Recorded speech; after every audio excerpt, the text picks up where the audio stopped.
la enlevez-moi si n'a pas nanaye. Leute zu folgen. Mais Nansena Abungi. Aber auf dem Weg, wo er gelaufen ist. Bonsoir la famille, je crois que vous allez bien. C'est encore moi, votre humble serviteur, le pasteur Benjamin Kipata.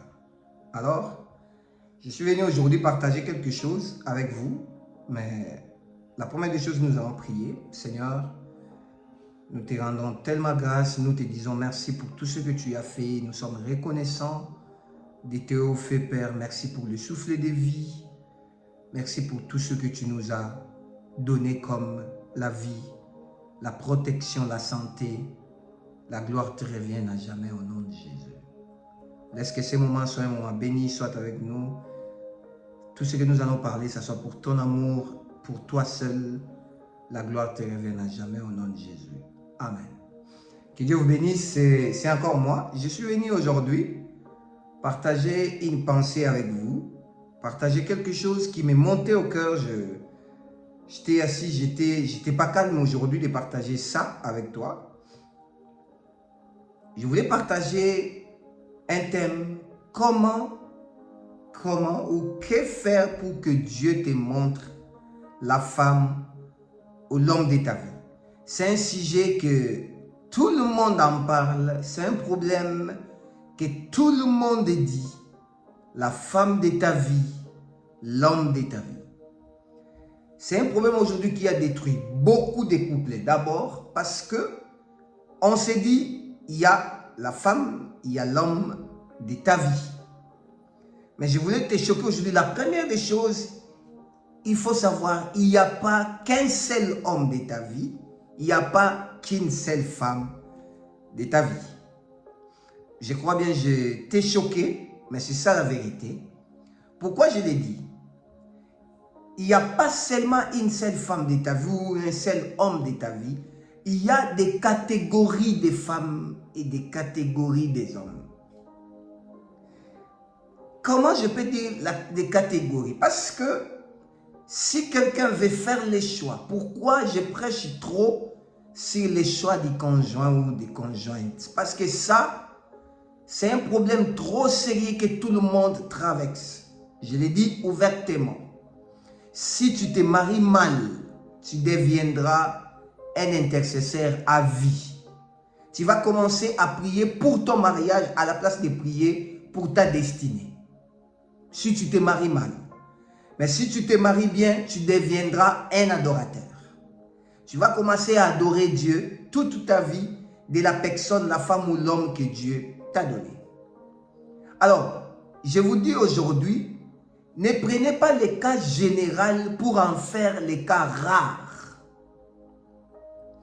Comme exemple, on dit, je veux que Dieu me donne une femme. Je veux que Dieu me donne un homme. C'est trop rare que Dieu le fait.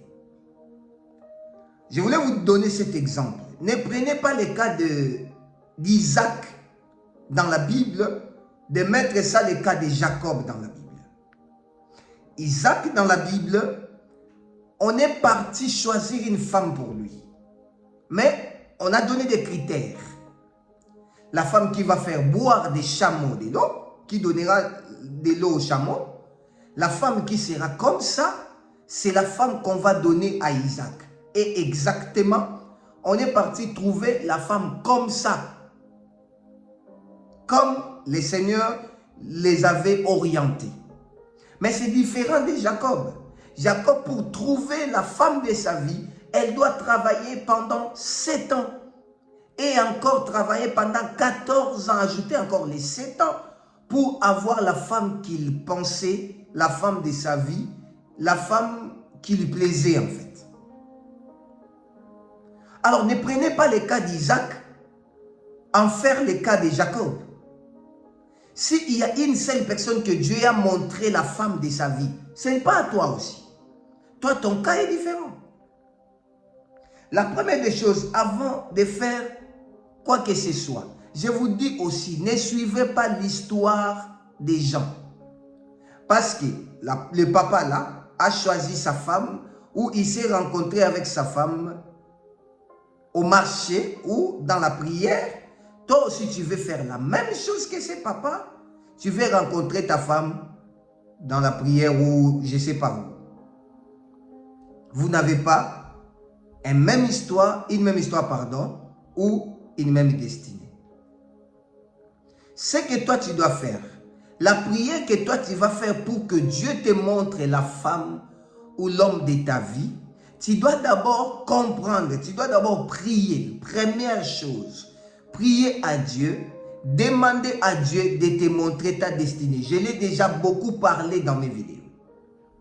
Avant de faire une prière, de dire à Dieu, Seigneur, montre-moi la femme de ma vie, montre-moi l'homme de ma vie, commence d'abord à prier Dieu, que Dieu te montre la personne que tu es, Dieu te montre ta destinée. Vous savez, il y a un problème avec nous. Nous, on manque la connaissance de notre personne. Ça veut dire, tu manques la connaissance de toi. Je vous dirais, il y a beaucoup de femmes, mais toutes les femmes ne sont pas des femmes à épouser. Parce qu'il y a des catégories de femmes. Il y a beaucoup d'hommes, mais tous les hommes ne sont pas des hommes à épouser, pardon. Parce qu'il y a des catégories des hommes. Il y a des femmes qui sont trop timides.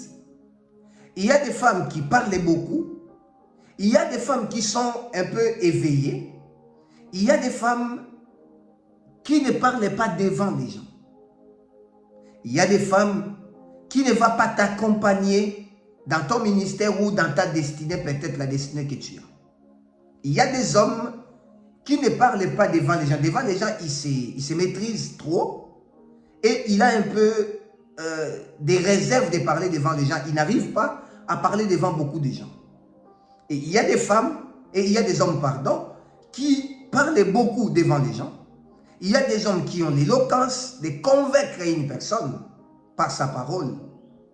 Mais maintenant, toi, tu dois regarder ta destinée et pointer des catégories des hommes ou pointer une catégorie des femmes et tu pries à Dieu, tu demandes à Dieu si vous pouvez être ensemble.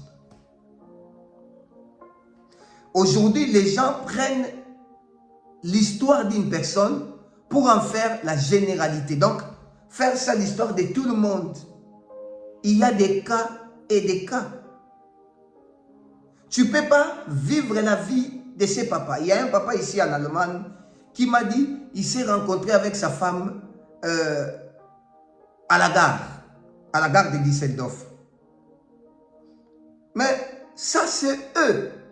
Moi, je ne peux pas aller à la gare de Düsseldorf, me mettre debout là, draguer une femme, parce que ce papa-là a rencontré la femme de sa vie à la gare de Düsseldorf. Et tu dois choisir.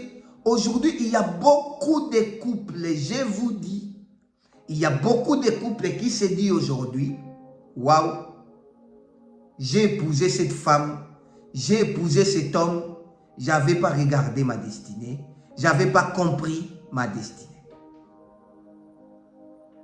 Tu dois d'abord comprendre, avoir l'information de toi-même et avoir la connaissance de la personne que tu es et apprendre, mes frères et sœurs.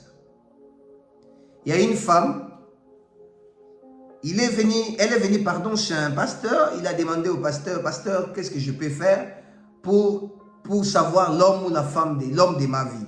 Le pasteur lui a dit, ma sœur, il faut prier. Il lui a donné des critères, tu vois. Il faut prier, il faut faire ceci, il faut faire cela, tu vois. La femme est partie aussi, elle a vu tous ces critères. Elle a vu tous ces signes. La femme s'est donnée à cet homme. Ils se sont mariés, ils vivaient une vie ensemble. La femme a dit, vraiment ça c'est l'homme de ma vie. Et après 4 ans de mariage, l'homme est mort. Maintenant, la femme est restée comme ça. La femme a dit au pasteur, comme mon mari est mort, comme il était l'homme de ma vie, moi je vais rester comme ça célibataire, je ne vais plus me marier. Le pasteur lui a dit, tu ne peux pas rester comme ça, même la Bible dit, si la femme ou l'homme, l'un d'eux meurt, la femme ou l'homme est capable, doit se marier, se remarier en fait. La femme a dit, mais pasteur, tu m'as dit, l'homme de ma vie, c'est cet homme-là. Comment je vais me marier encore à une personne qui ne sera pas l'homme de ma vie? C'est là que ça pose problème. L'homme de ta vie n'est pas une seule personne. Mais l'homme de ta vie, c'est la personne qui t'accompagne dans ta destinée. Maintenant, tu dois comprendre c'est quoi ta destinée pour te lancer dans une catégorie de femmes ou dans une catégorie des hommes. Tu ne peux pas avoir la chose de Dieu. Tu ne peux pas être un pasteur ou tu ne peux pas être une personne qui aspire d'aimer que Dieu l'a appelé dans de grandes choses et prendre une femme à qui les choses de Dieu, c'est comme les divers pour lui. Comment tu peux... C'est les cas, je dis, je les répète, c'est les cas rares. Il ne faut pas comparer tous les cas. S'il y a une personne, un pasteur qui a épousé une femme qui ne priait pas, le Seigneur lui a dit, épouse cette femme, je vais lui changer. Ce n'est pas ton cas. Ce n'est pas tout le monde. Maintenant, beaucoup de gens en font le cas de tout le monde. Comment tu peux faire la prière? Comment demander à Dieu que Dieu te montre la femme ou l'homme de ta vie? Commence d'abord à demander à Dieu de te montrer ta destinée. Qu'est-ce qui t'attend de vous? C'est comme ça aujourd'hui qu'on voit des politiciens, nos politiciens de nos pays, de notre pays. Il était marié, il ne savait pas que demain il deviendra politicien. Mais quand il devient politicien demain, il prend une deuxième femme. Il prend une femme qu'il va commencer à partir avec elle partout dans des réunions et tout. Mais sa femme de la maison, il lui abandonne pour dire que non, elle n'est pas présentable. Comment tu es parti épouser une femme qui n'était pas présentable et tu n'as pas vu ta destinée? C'est ça les rêves de beaucoup de gens aujourd'hui.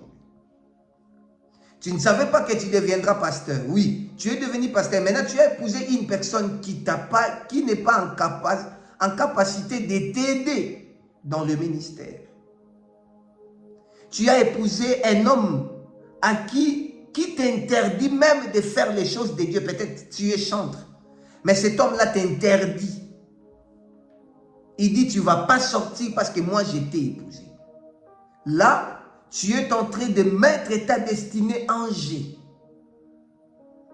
Avant de faire quoi que ce soit, avant de faire quelque sorte de prière que Dieu te montre, l'homme ou la femme de ta destinée, tu dois d'abord comprendre c'est quoi ta destinée pour faire le choix maintenant. L'Éternel ne dit pas à tout le monde d'aller choisir une femme.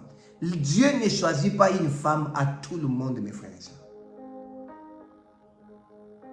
C'est à toi de faire le choix. Et de prendre ton choix, de venir présenter ça à Dieu. Si la personne là, le Seigneur lui a parlé par rapport au songe, le Seigneur lui a dit au songe, c'est la femme de ta vie ou c'est l'homme de ta vie. C'est pas toi.